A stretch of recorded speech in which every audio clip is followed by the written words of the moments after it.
I never thought getting into structural engineering I'd be working with artwork, with artists, with basketball players, with curators. It started as more of a de-restoration project where we weren't going to be building him up to what he's going to become, which is one model with an arm and a head, but we were going to be de-restoring him. And then the project became, well, let's display him in all of his glory as one ancient sculpture.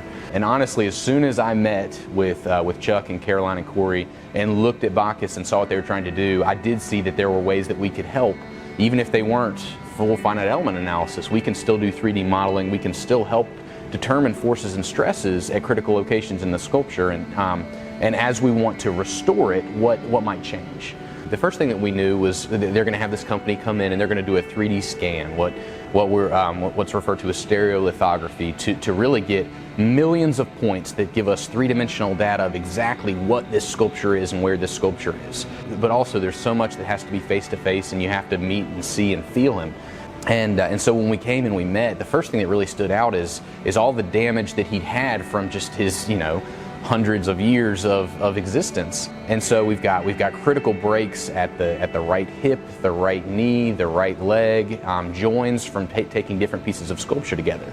And so seeing that, knowing that even if we get this composite, beautiful model that is one piece, that's not how he was built. He was built as a recreation of a bunch of individual pieces that were excavated from ruins. So he's not going to behave like one composite material. He's going to behave like he's pinned at these joints, because internally he is pinned at these joints. So it then became let's work with Larry Hayda, who's this incredible artist who's going to recreate an arm that we're going to put on him. Okay, well that's going to add weights and forces to him that are new.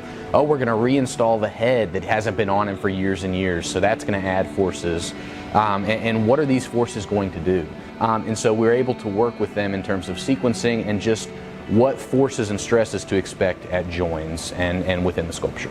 As long as he is able to be displayed as one solid item that has no additional damage done to him, I feel like we've done our job in assisting the curation process.